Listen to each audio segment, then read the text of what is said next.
Welcome, ladies and gentlemen. It is your post-eye surgery host with the most, Griever, as always, bringing you guys a delayed review due to said eye surgery for Akatsuki no Yona, also known as Yona of the Dawn.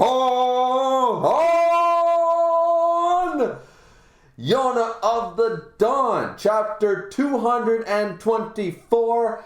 How monotone can I get in these openings? How monotone can I get? But we're not here to talk about my failed singing career. No, ladies and gentlemen, we are here to talk about the greatest chapter of Yona of the Dawn all year, all arc.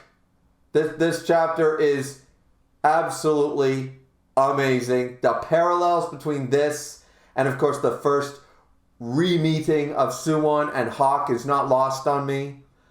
Chapter 224, unfortunately, came out just days or the day of my eye surgery. And unfortunately, I've been spending a little bit of time recovering, making a few small videos here and there. This chapter, of course, I'm going to be very late on reviewing. But I hope you guys will stick around and talk about this chapter with me. Because even though I'm late to the party, I'm still just as hyped as though I was the first one to arrive. Because chapter 224. First off, let's talk about the fact that I don't know if to take this line seriously or if this is just an assumption. But the very beginning, remember the end of last chapter? Remember where Hawk, bloody and beaten, and I kept telling you guys, I kept saying, because I am a Hawk simp. Proud Boy Hawk simp fan number one. I am public enemy number one when it comes to being a Hawk simp. However, I have no problem with that because this man, bloodied, beaten, barely can stay on his goddamn horse. And what damn well happens? Zeno comes flying into the picture. And Zeno, who is immortal. And what happened? Some general stabbed and tried to hurt Zeno? Tried to kill one of my dragons? One of my friends? Hawk at the very end of chapter 223 said, fucking nope. And the opening of 224, that general, he's dead. He died. Hawk straight up murdered a bitch. You guys would think this chapter is perfect every single page. It opens up. You would think that that would be the highlight. That could be a highlight of any other chapter, right? Can we agree on that? That if that was the highlight, that Hawk straight up, here's this, one of the 7 generals of South Kai, and blah, blah, blah. And Hawk's got to struggle against him, and we've talked about this. Hawk's got to struggle against him because he's not at full heal, right? He doesn't have a Wolverine healing factor. So Hawk, in prime form, would kick the shit out of these generals. However, in his current state, no, he's probably going to get his ass beat a little bit here and there. We're just going to struggle to win. Apparently not. Not when Zeno fucking just got injured. Not when Zeno is fucking bleeding and hurt in front of him and he's like, did you do this? He just calmly, I don't give a fuck, general or not, he didn't give a fuck who he was. And just said, who did this? Who did this? Just a simple question. Oh, that was me. Bam! Just gone. Very beginning of the chapter. Opening page of this chapter. Straight up. All the soldiers are like, wait, what? And the other general sitting there, I forget his name, they're like, General Kuru, or Karuru, or whatever his name was. They're like, he's dead. He's straight up dead. What the fuck just happened? They just killed off a character. That's why I'm a little inclined to believe that maybe they're jumping to conclusions, because otherwise that means one of these hyped up generals, one of the I will lead South Kai to victory, just got straight up, like, out of my way by Hawk with unceremoniously as fuck did he just die. No great moment, no duel, no bullshit, just straight up wham. So right out of the gate, we're already 15 minutes talking about that awesome moment, and we're only 2 pages into the goddamn chapter, not even. So there's some greatness here, but I needed to rave, I needed to rant about the greatness of that. You guys understand. I mean, were you all not excited? Because when you're reading this chapter, when you first read it, I know it's been a week, but when you first read it, that I believe came as a shock to some people, right? Now, I'm not on like Reddits and Discords and stuff for this series because they won't let me promote these videos, which, you know, I don't mind chatting a little bit, but I'm a busy guy. I just want to try to get the word out here about these videos, but I'm not there. But I do once in a while see some people talking about them in other Discords, and I will say right now that is a big thing that like people are saying, like some people were like, wait, what? Did he really just murder a guy right there? It's like, damn right he did. He hurt Zeno. Simple, right?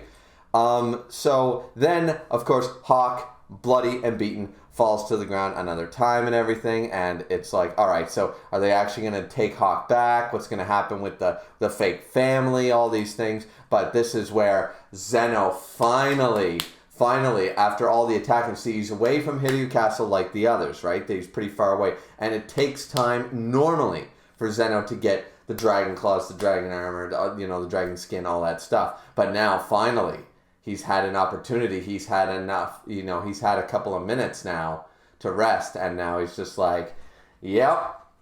And back to the old translation. I love it. I love the translation by the Vinland group because back to calling him Mr. The Mister. And it's just like Zeno shows up. So my 2 favorite characters in this chapter being badasses. Hawk, straight up like, who fucking hurt my dragon? I'm going to kill you. And literally does it. Doesn't threaten. We've seen that bluster in any shonen, in any seinen, in anything. But just straight up, didn't even claim he was going to do it. Just straight up, who did this to my little dragon? That's it. That's it. Bang. And then Zeno shows up to protect the Mister. And he even says it, leave it to me. Go to sleep, Mister. And I'm like, yes, because that's what he is. He's not Big Bro, he's the Mister. There's the little miss, and there's the Mister, right? So I love that that's back.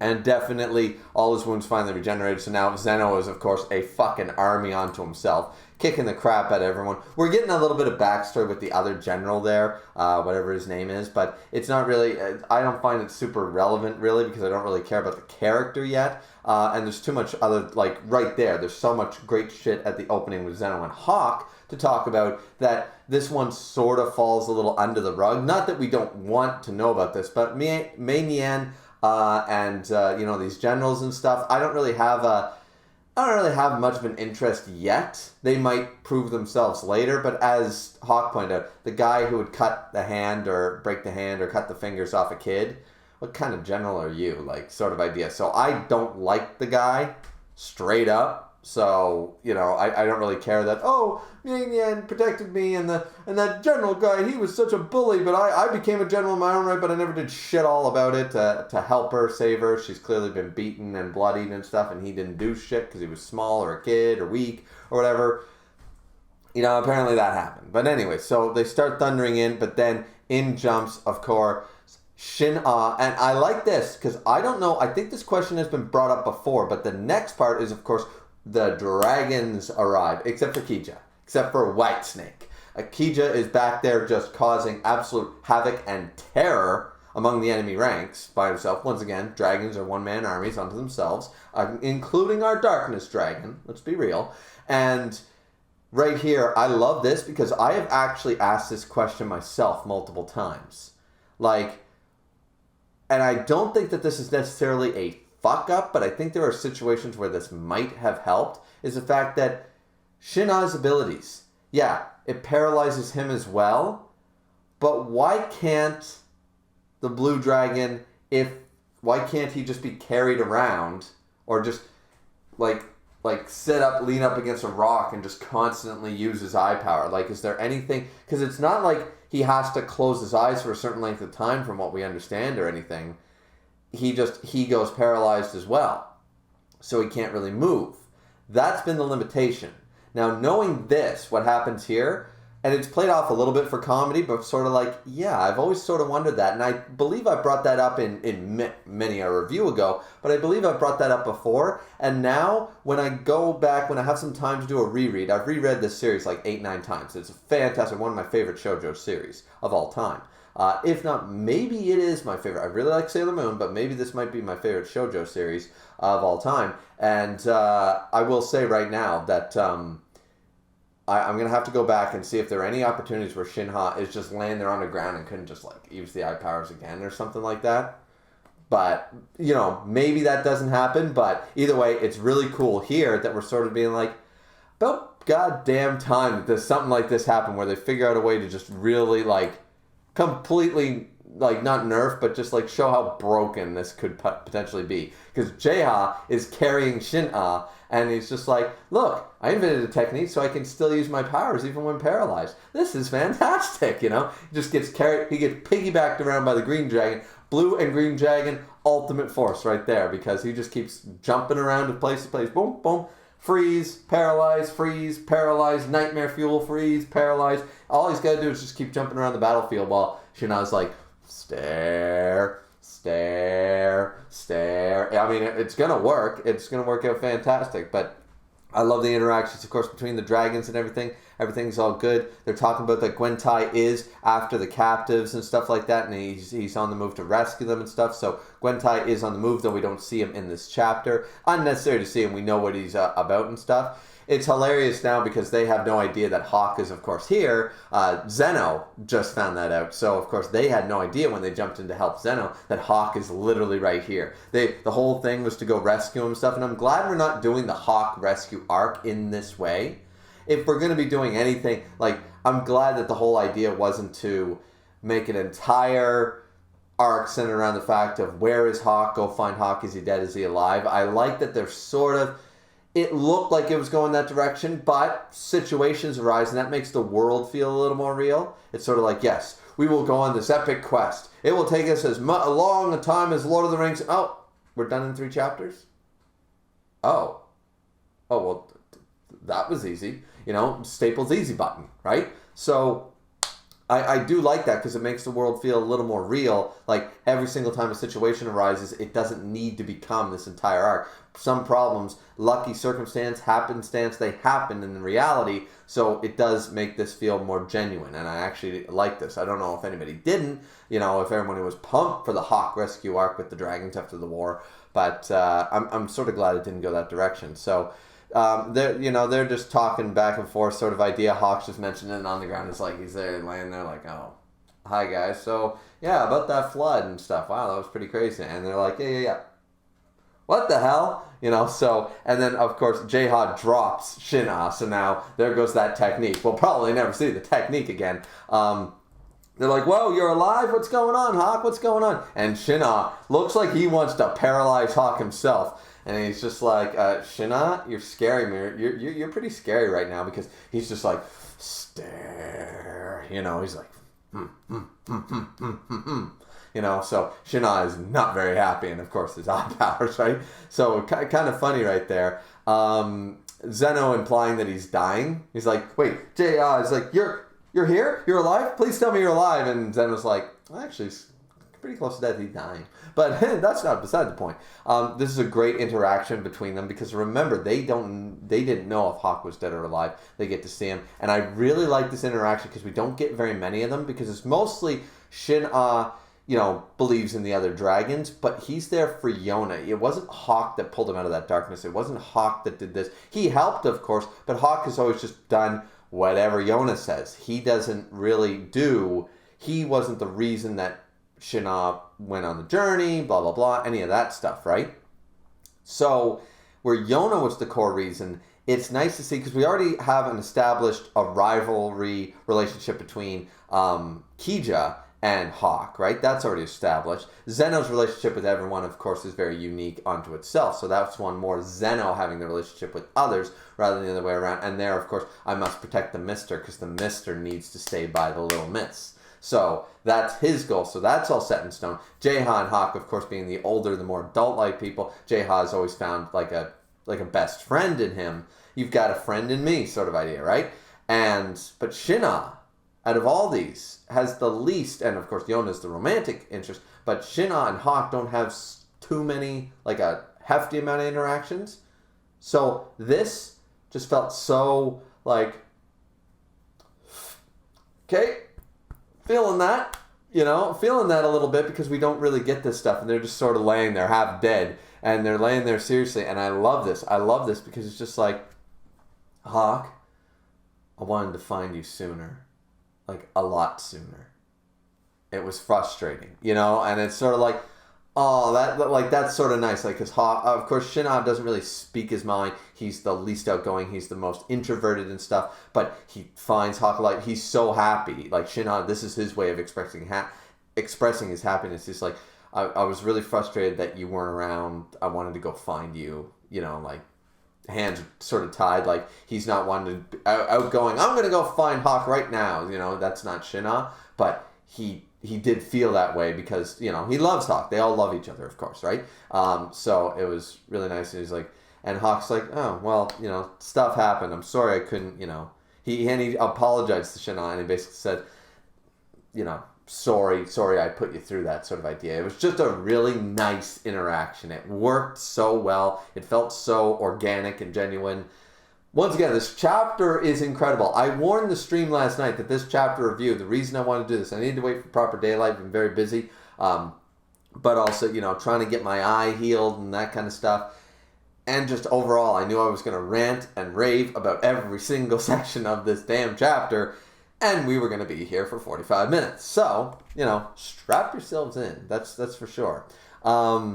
But yeah, so they talk about Yona a little bit and blah, blah, blah. And of course, jae-ha says, she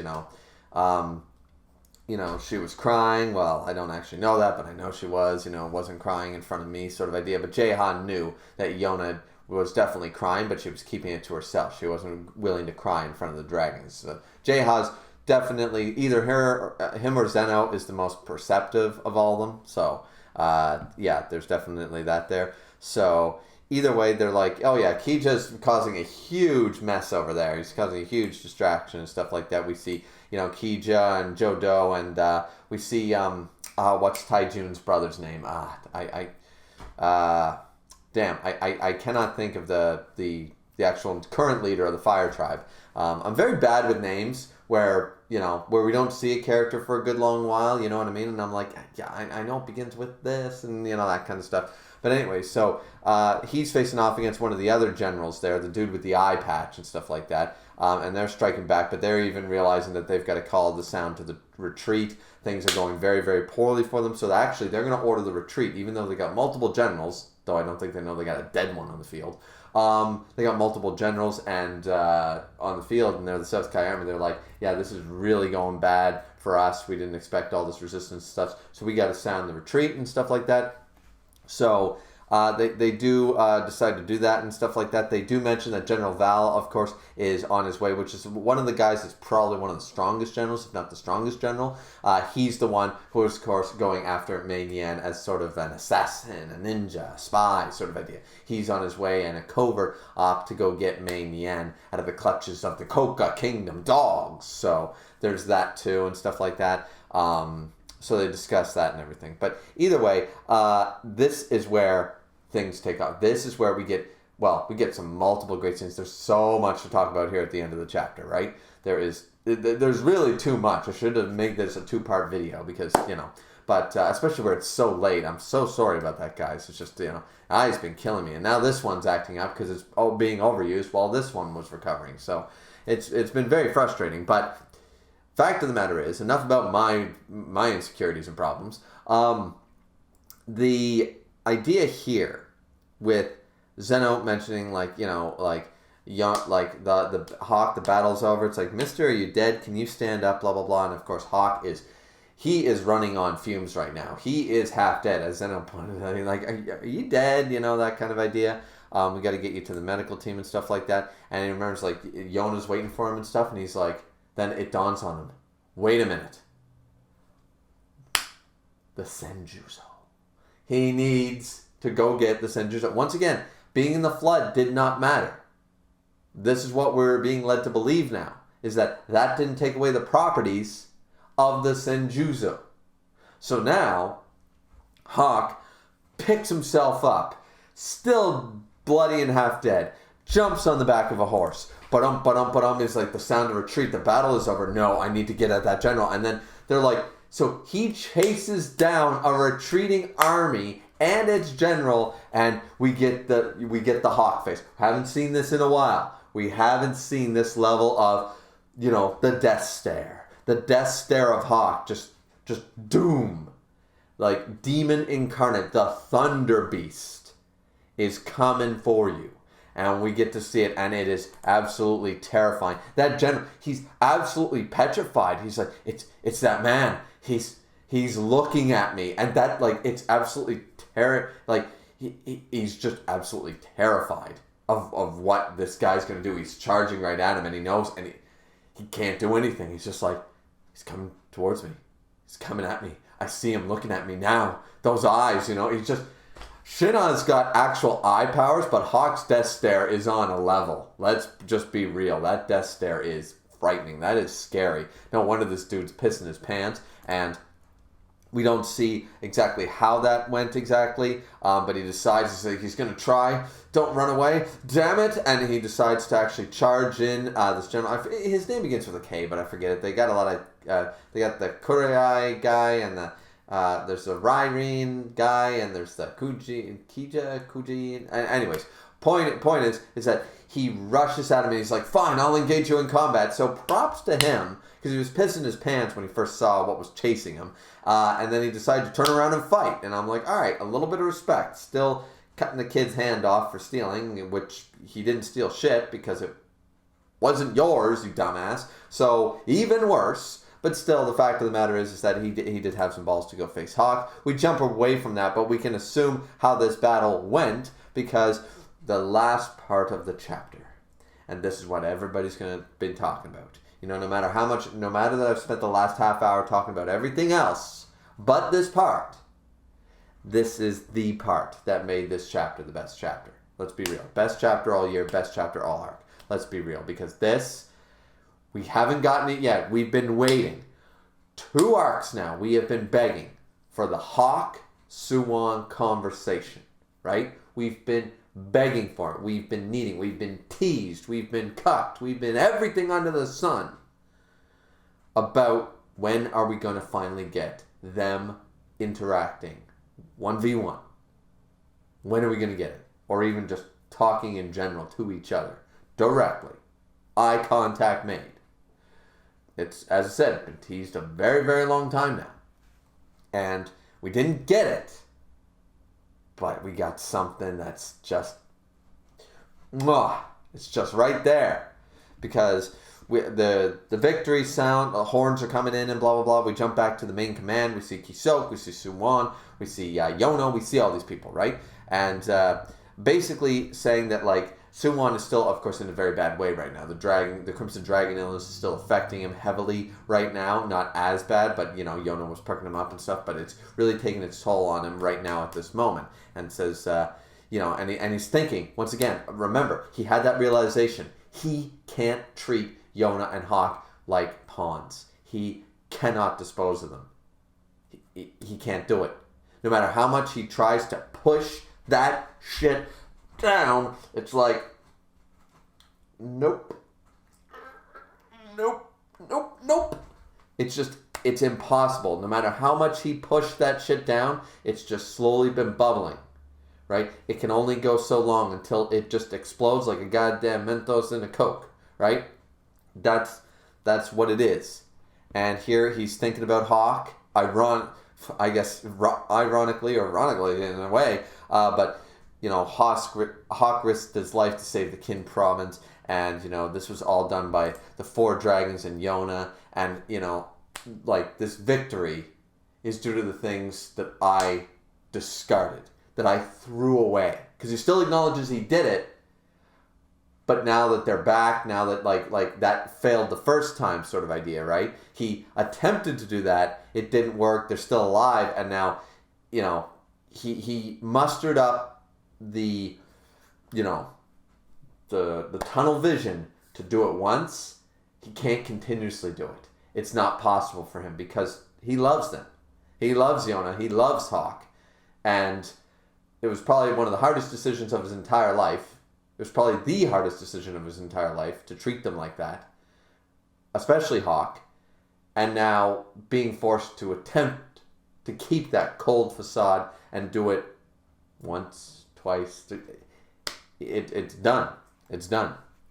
So then, they talk about it and stuff like that, and they're sort of like, all right, the victory, this is good. The war is not over, but, we'll just see what's going on and stuff like that. But then, all of a sudden, Yona notices a rider from the battlefield coming in, and she grabs her bow, and she's ready to defend soo-won of all people. And this is just like, wait, what? Yona, what are you doing? Like, this is soo-won. Once again, it's still amazing that she does this. Like, let's not just talk about the Hawk part, but the fact of the matter is that she really is seemingly on soo-won's side, right? She's seemingly there for him and trying to defend him and help him.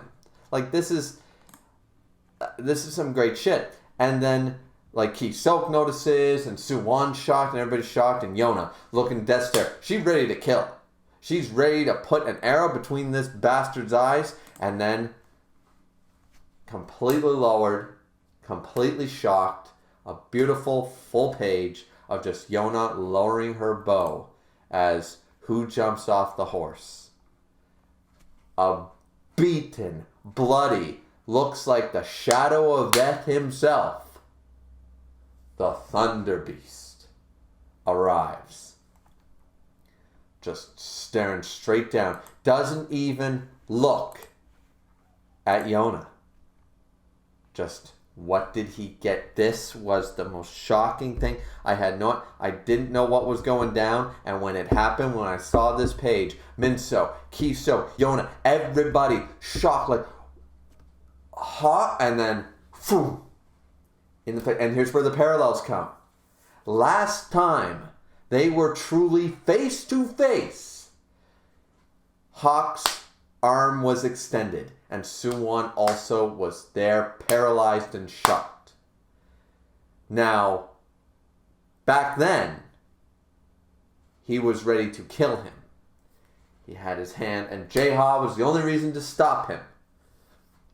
Hawk has now extended his hand, this time with the senjutsu, standing only mere feet, barely even a couple feet away, just an arm's length away from his best friend, and holds out the senjutsu that he went fighting against bodily injury, fighting against death, fighting against a retreating general while at death's door, all to give the senjutsu to soo-won. And all he says, here's the senjutsu. Collapse right into soo-won's arms.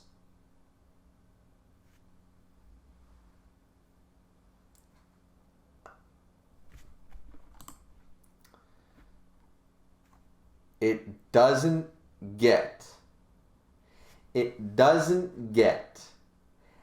any better than that. That's just a fact. A fact. That's not an opinion. That's a fact. This is storytelling.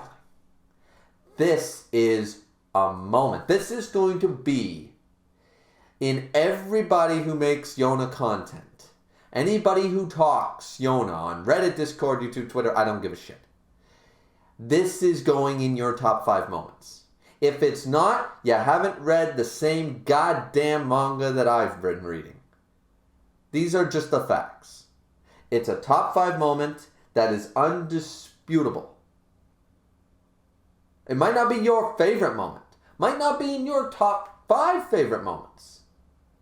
But narratively, for the manga, for the community, for all of us, this is one of the greatest moments of so much coming full circle.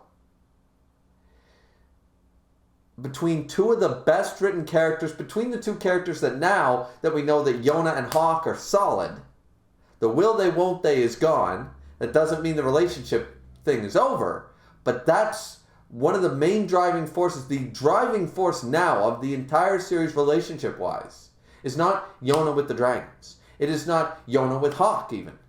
It is not between Yona and soo-won.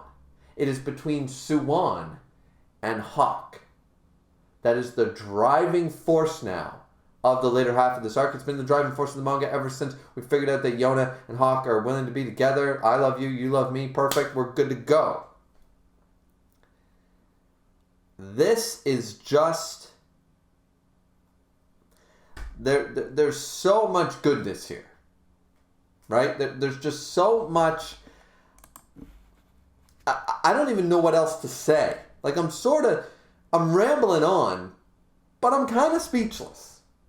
I'm not going to lie. I'm a little speechless. Because, like what do you say? There was no need. Even that dialogue bubble was almost unnecessary. I love that it's a silent moment. It's a silent moment. Yet there's a couple words. Hawk says, here's Senjuzo. Even that felt a little unnecessary, but that doesn't take away from the moment. Moments 10 out of 10. Moments 10 out of 10. From storytelling, for characters, for development, for everything. For everything. It made the chapter. It did so much. This chapter started with Hawk saying, fuck you. And now the chapter ends with Hawk saying, I'm going to save you. You know? It's poetic. It's beautiful. This is a fantastic, this is a 10 out of 10 chapter. It's so damn good. Because it goes from moment to moment to moment, from characters, from Hawk just straight up killing a bitch, to fucking the Zeno stuff, which is always great to see. With his original calling him Mister and not Big Bro and any of that bullshit. Mister is the real one. And then fucking the Shin-Ah and Hawk moment, which I already talked about. That's a big thing because they don't have a lot of interactions. That was big. And then of course the chase. The chase down of the general, and all this for a man he wanted to kill. For a man, his former best friend that he absolutely hates to his core for what he's done. And now we're starting to see, like, it came at the perfect moment because soo-won had his realization that he wants Hawk back. He needs Hawk. And he needs Yona. But he needs them. They saved him. He needs them. He cannot discard them. He's finally reopened that gate that was barely holding on. That Boilermaker that was about to just burst. It's finally all out in his own mind that he tricked himself to believe it. But now it's done. He can't follow what his father said about pawns. They're too precious to him. He's recognized that now.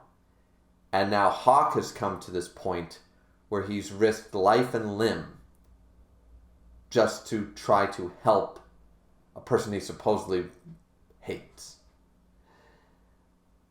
So this is just... This, ladies and gentlemen, is Yona of the motherfucking Dome. That's all I got to say. I'm going to lose more daylight anyways, but listen, I told you guys it'd be a long-ass review. I told you halfway through the video. Might have said it at the beginning. I said it in the stream yesterday. So, I didn't lie to anybody. I knew this would be a long one because I'm going to rant. And you guys know that. I'm going to rant hard about great chapters, great character chapters. So, this being one of the best chapters of Yona the Dawn, period. Definitely up there as one of the best chapters just overall. But definitely the best chapter of the arc, best chapter of the year thus far. It's only going to be topped if the conversation that we have been hyping up for years now, literally more than one, between soo-won and Hawk, the conversation that we want to see is likely going to happen in the subsequent chapters. So this potentially only gets better. Just saying.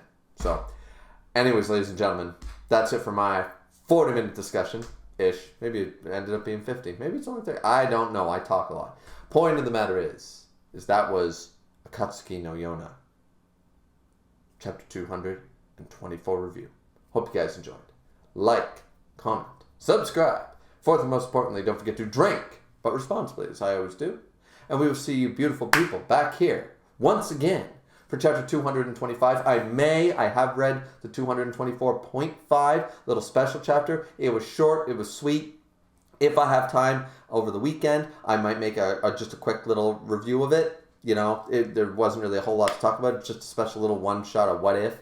So it was fun though, and I've done those in the past, so maybe I'll end up doing that if I have time. If I don't, we might have to skip that one, but that was a little fun thing too. But just in case anybody was reading it and going, all right, like, are you going to talk about the 0.5? Maybe in another video. But anyways, that's it for me, guys. Akatsuki no Yona, also known as Yona of the Dawn! Chapter 224 review finitoed, finished, done. And we'll say sayonara later, everybody. Have a great one. Can't wait for chapter 225.